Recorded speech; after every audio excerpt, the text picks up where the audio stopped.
What's going on, guys? Boss6 here, back to our video, and today here to give you guys yet another collection update video for you guys. It's been a little bit since I did my last one, which I believe was just about a couple weeks ago, if I remember correctly.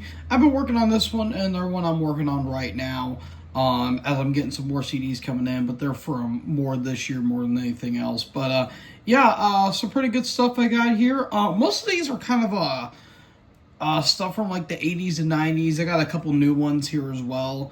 But I'll provide links if I have done some album reviews for some of the albums I have here. So without further ado, let's get into these CDs.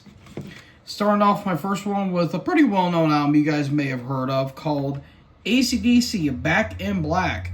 This is the 7th studio album from these Australian hard rock / kind of heavy metal legends. I mean, do I really need to go into further detail with this album in particular? I don't think I really need to. It's AC/DC. It's Back in Black. You know it. I know it. Everyone knows this album. This is obviously the first one without Bon Scott, because Bon Scott passed away, I think, before this album was made, and this is when Brian Johnson came into the band. And is it overrated? Yes. Is it overplayed? Absolutely. But that doesn't make it a bad thing, per se. You can be overrated and overplayed and still be good. I mean, look at the Black Album, for God's sake. But, yeah, Hell's Bells is a pretty good opener. Shoot the Thrill's good. That was actually, I think, on one of the soundtracks for WWE's WrestleMania 25, the 24th anniversary, not the 25th. You idiots, but that's besides the point. Giving the Dog a Bone's fun. Let Me Put My Love Back Into You. The title track, obviously. You Shook Me All Night Long, which is actually one of the first AC/DC songs I ever remember listening as a kid. It was that, TNT, and Highway to Hell. I remember those songs in particular when I was really getting into rock and metal. And Rock and Roll Ain't Noise Pollution is a pretty fun song.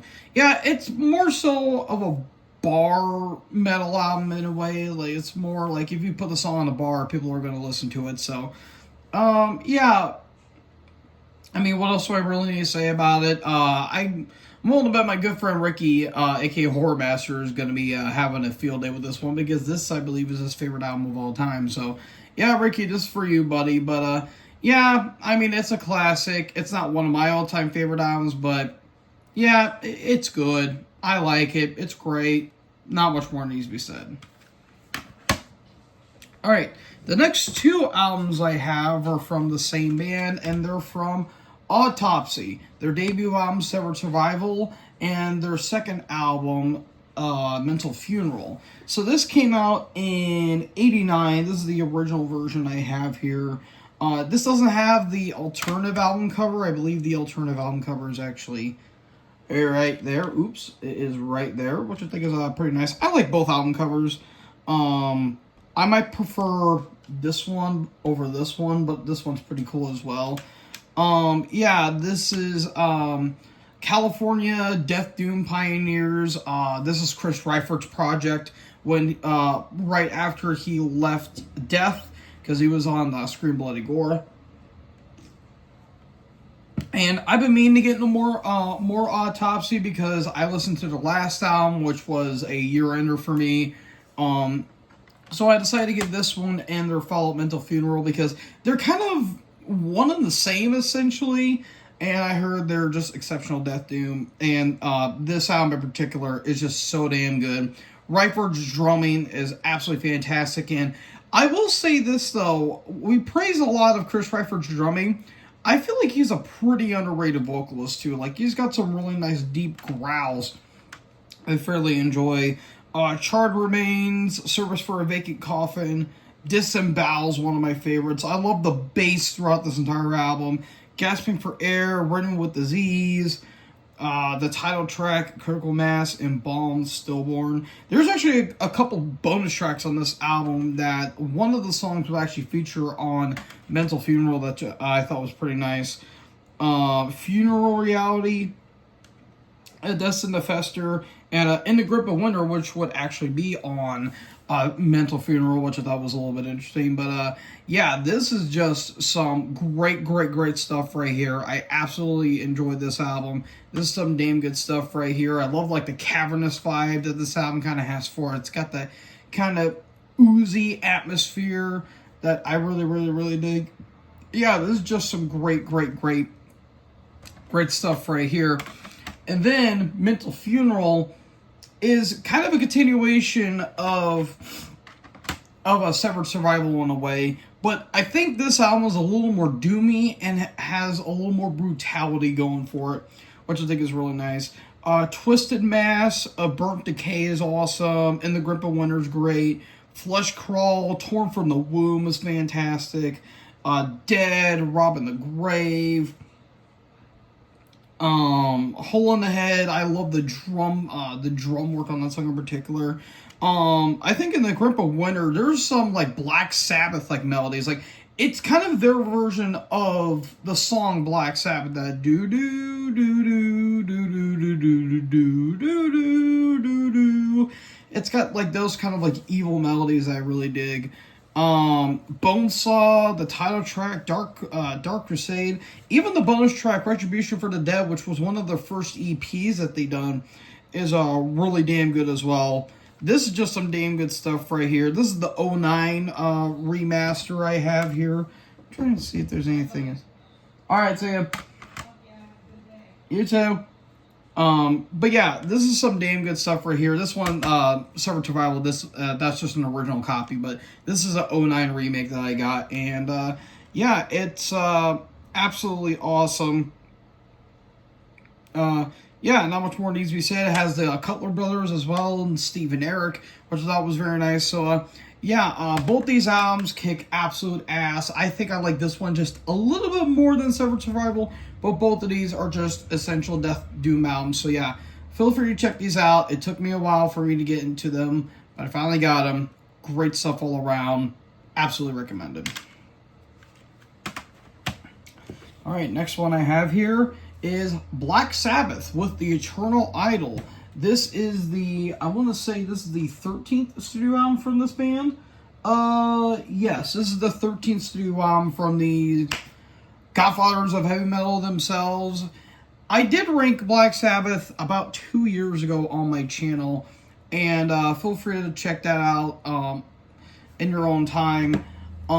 This one is the start of the Tony Martin era, and I just felt like I had to defend this album. As the years have gone on, some people have actually grown to really appreciate this album, but a good majority of the people that I've talked to either think this album is just okay or it's not that great.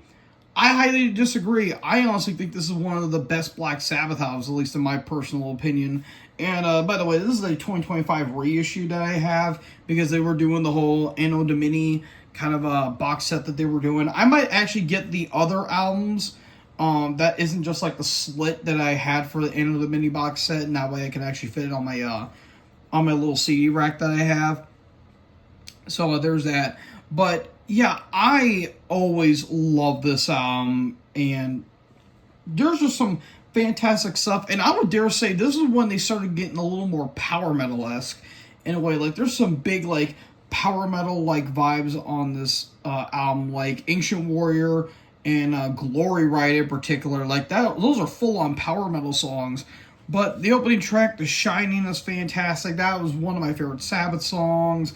Hard Life to Love is fantastic. Born to Lose. Lost Forever is so fucking good. That is such a catchy song.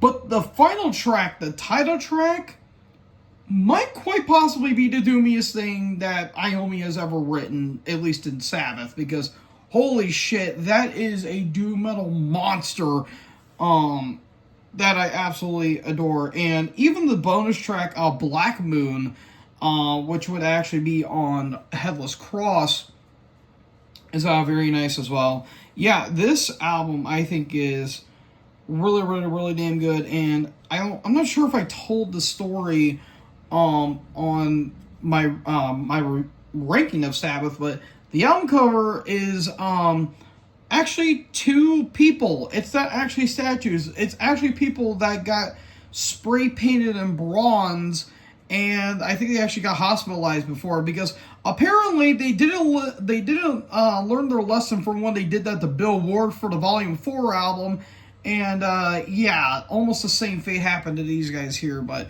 yeah, make no mistake, this album fucking rips. I absolutely enjoy this album. This is a damn good album. Please give this a chance. You guys are seriously missing out on some damn good stuff. Really good stuff. Absolutely love this album. Get it. Alrighty, and get my other one here. Next one I have is Baphomet with The Dead Shall Inherit. This is an 06 reissue of, I can't remember where this band is from. Crap, I just had it right here. Let's see. This is a New York-based death metal / I think brutal death metal act. Yeah, this is the second studio album from these guys. I thought this was a one and done, actually. I didn't realize they had 2 other albums. Unless I am forgetting. Unless I'm forgetting something here. Hold on, I'm looking up really quick here.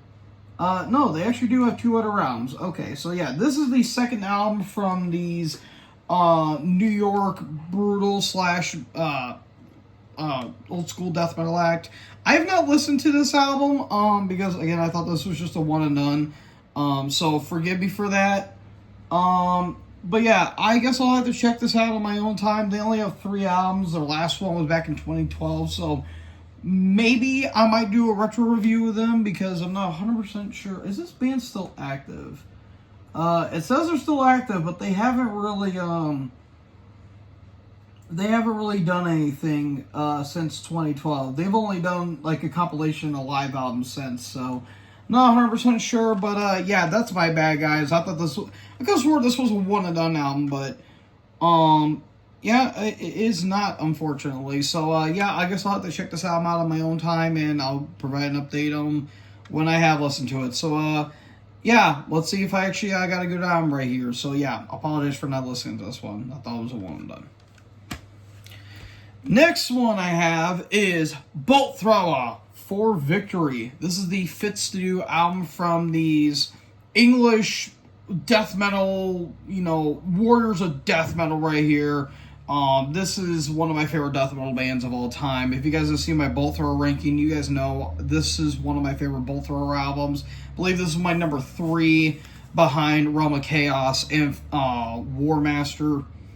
Yeah, this album is just fucking incredible from start to finish. This is when they were getting more into the more groovier era, and for a lot of bands that did go more groove metal at this point, Bolt Thrower was one of the bands that actually came out looking pretty damn good. And this is a 2024 reissue that I have from Earache, which I've been hearing some kind of shady stuff about them, but hey, at least as long as I have the album, that's all I really care about. But yeah, this album is fucking incredible. I absolutely love this album. It's groovy, but there's some more thrashy moments. There are some more catchier moments on this album. I mean, it's Bolt Thrower. Do I really need to go into further detail with them? But the opening track, War's fantastic. Remembrance, When Glory Beckons, the title track. Lest we forget, Silent Demise, Tank MK1, and of course Armageddon Bound's a fantastic closer. Absolutely killer stuff. The riffs are fantastic. The production is spot on. Love the vocals by Carl Willits. Absolutely killer stuff. I am so happy I got this album. I need to get more Bolt Thrower in my collection because it's one of my all-time favorite death metal bands. So yeah, absolutely killer stuff. If you have not checked this out, you are skipping out on a 90s death metal classic in my opinion. So yeah, fucking fantastic. Great stuff. Check this bad boy out. You will thank me later. Alrighty, next up I have is, let me go to the thing really quickly. I have Cancer to the Gory End. This is the debut album from these British death metal veterans. I have talked about Cancer on my channel before. I actually reviewed their last album, Inverted World, that came out this year, and I wasn't really too big on it. I thought it was just alright for what it is. But this right here is really damn good. This is the I have the 2-disc here, because this is the 2021 reissue from Peaceville. And this includes their demo from '89, which I thought was very nice. But yeah, this is just some fantastic stuff right here. There's some more thrashy elements on this album that I thought was really nice. This is the one before James Murphy came into the band for Death Shall Rise. That was the one where Murphy was actually playing guitars for. Because I think Murphy, by this point, I think he was he was in Death for a little bit for the Spiritual Healing album, and then he became on Cancer, then he went to go join Testament, and, so on and so forth. But yeah, this is just some killer stuff right here. And there's actually, think of the bands that are named after tracks on this album, like Bloodbath, Body Count, Sentence, there's some great stuff on here. CFC, which is Cancer, which is great. Into the Acid, Witch Hunt, Imminent Catastrophe is great. The title track, Die is pretty fun. Yeah, this is just some great stuff right here. And, yeah, not really a whole lot more I could really say other than, I'm really glad I checked out. I really came around to checking out Cancer. I need to get some more of them. But, yeah, this is just some killer stuff right here.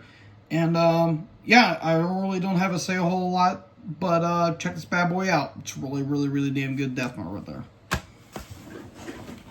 Alright, the next 5 albums I have, speaking of some damn good death metal, are all from the same band, and a band I am currently ranking right now, and of course that is Florida death metal legends Cannibal Corpse. I have their debut album, Eaten Back to Life, that came out in 1990. This is the 2002 reissue that I have from Metal Blade Records. Of course, this is their debut album. This is more of a different sounding album for these guys, because this is more thrashy death metal as to, just what they would become, where just classic old school death metal with some technical elements thrown in there too. But yeah, there's just some great stuff. I'm not going to go over all the tracks here, but Shredded Humans is fantastic. Mangled, Skullful of Maggots, Scatter Remains, Splatter Brains. I'll go into further detail when I do my ranking, which I should be able to get done hopefully this weekend. If not, then I don't know what's going on. But yeah, this is just some great stuff. This also has Born in a Casket Live, which is great. And this was the first album to be produced by Scott Burns up until... And now I'm going to be talking about here in a bit. So, yeah, this is damn good stuff right here. And, yeah, be on the lookout for when I rank this album when I get to that ranking. The next one I have is Vile, 6 years later in 1996. This is the 2007 reissue that I have here.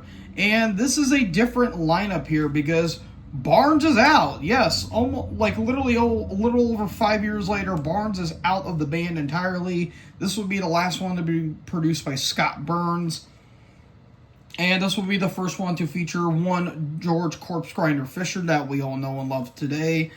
Bit of a different style change in the band as well, because Eaten Back to Life was more thrashy, Tomb and Mutilated and Butchered at Birth was more brutal death metal. The Bleeding had a little bit more of that brutality thrown in there, but it was more straight ahead old school death metal. This is one that kind of flirted with some technical play on this album, and well, it's good. But I'll get into further detail when I get to my rankings. So you might that might be a bit of a heads up for when I have to talk about Vile. But it's good. It's Cannibal Corpse. That's all I really need to say about this album. And then the next one I have is Tortured. That came out in 2012. I believe this is the, if memory serves me correctly, I believe this is the 12th studio album from these guys. The 12th studio album from Cannibal Corpse, if I remember correctly. Oh crap, this thing's falling off. Well, shit. Oh, well, that's okay. Yeah, this is a little pamphlet here. Is this actually... I think this actually goes in here. No, that doesn't work. Well, shit. But anyways, yeah. I haven't listened to this album yet. The album I'm stuck on right now is Evisceration Plague. After that, I'm basically done. But yeah, I will listen to this album and form my own opinion. But I heard this is actually one of their best albums, so keep that in mind. So yeah, be on the lookout for when I have to rank that one. And then the follow-up to that, 2014's A Skeletal Domain. Kind of more of the same from Torture. I still need to listen to this one. The only ones I need to listen to is Evisceration Plague, Torture, this one, and the follow-up. And I'm basically all done because I have listened to Violence Unimagined and Chaos Horrific so many times. But this one was actually not produced by Eric Rutan. This was actually produced by Mark Lewis from Audio Hammer, which I thought was very cool. So yeah, I thought that was nice. I also love the album artwork too, where it's kind of like all these skeletons going to like this weird like totem tree or whatever the hell it is. So yeah, I know Victor of Cruelty is a fantastic track. I know that for a fact, but yeah, be on the lookout for when I have to rank this one here. And finally, the last one I have is Red Before Black. That came out in 2017. Yeah, I heard this one is kind of one of their more weaker albums, but it's still good. This would also be produced by Eric Rutan. I think Rutan would do production from this album forward.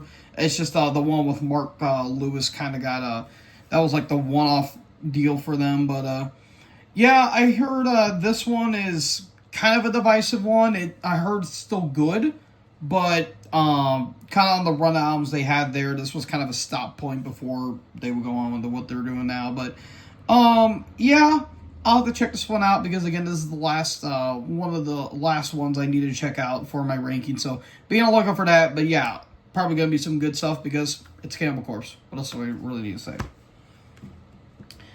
All right, almost done here, folks. The next one I have is Cryptopsy, None So Vile. This is the second studio album from these Canadian technical / brutal death metal act. I have checked these guys out before. I actually listened to their last album, Unsustainable Violence, which that's a year-ender for me. Feel free to check that out on my channel. And the one before that, As Gomorrah Burns. This is not with Mike McGarchy on vocals. This is actually with Lord Worm on vocals. And holy shit, this is just insanity from start to finish. This is technical but brutal at the same time. This is actually the 2025 reissue that I got, which, I mean, there's nothing wrong with that. It's got a pretty iconic album cover as well with Jesus and Mary there. But holy shit, this is absolutely just insanity from start to finish. Lord Worm's vocals, you can't really understand what he's talking about because he sounds like a junkyard Rottweiler just growling his guts out. The technical play on this album is absolutely insane, but my god, the brutality on these songs are just insane. Crown of Horns, Slit Your Guts, Grave of the Fathers, Dead and Dripping, Phobophile, I can't say that word. Orgastic Disembowelment. Like, this thing is just fucking flying off the handlebars. And it's a short album, too. I think this is just barely under... yeah, it's barely over 30 minutes. So, yeah, this thing is just flying off the handlebars. So, yeah, there's a lot of technical play, but it's kind of groovy as well. There's some more catchier moments. Yeah, this is just some fantastic stuff. If you have not checked this album out, then feel free to. I finally got around to checking it out earlier this year, which does show you how kind of slow I am when it comes to some classic death metal. But, hey, as long as I get there, that's all that really matters, I guess. But, yeah, fantastic stuff. Killer stuff right here. If you've not checked this out and you're a big fan of brutal death metal, but also technical play as well, check this one out. You'll thank me later. Fantastic stuff. All right, the second to last album I have here, and one I actually did a review of, and that is Deftones with Private Music. This is the latest album from these California alternative alternative metal act. This band's a little weird. They were originally a new metal act, and then we slowly became some more alternative metal, which I thought was cool. I did a review of this album. I'll post a link in the description for that review. So if you want for more information, please check that out.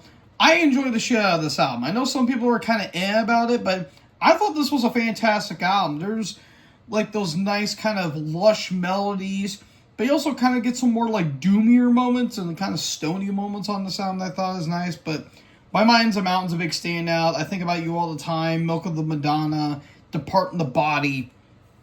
Yeah, again, feel free to check out the album as a whole on my for my review, because I'll post a link in the description. And actually, when I went to the record store that had this album, there was actually two other covers. There was, I think, a green and I think like a pinkish purplish one, I think. But I went with the green one because that was the original album cover, so I guess that counts for something. But yeah, this is some fantastic stuff. I really dug the shit out of it. I know some people were kind of about it. I thought it was great. If you guys don't, that's fine. But yeah, I dig the shit out of this. And yeah, Year Ender for me. Great stuff. And finally, the last album I have here is a pretty interesting one, to say the least, because I kind of just bought this on a whim here. Dio, Magica. This is the 8th studio album from Dio's solo album. This is when he was on Spitfire Records at the time. This came out in 2000, so it was kind of a dawn of a new millennium for Dio. And believe it or not, this is the first and only concept album of Dio's legendary career, which I thought was a little bit interesting. He had some kind of themed albums, but it was never fully a concept album, which I thought was very nice.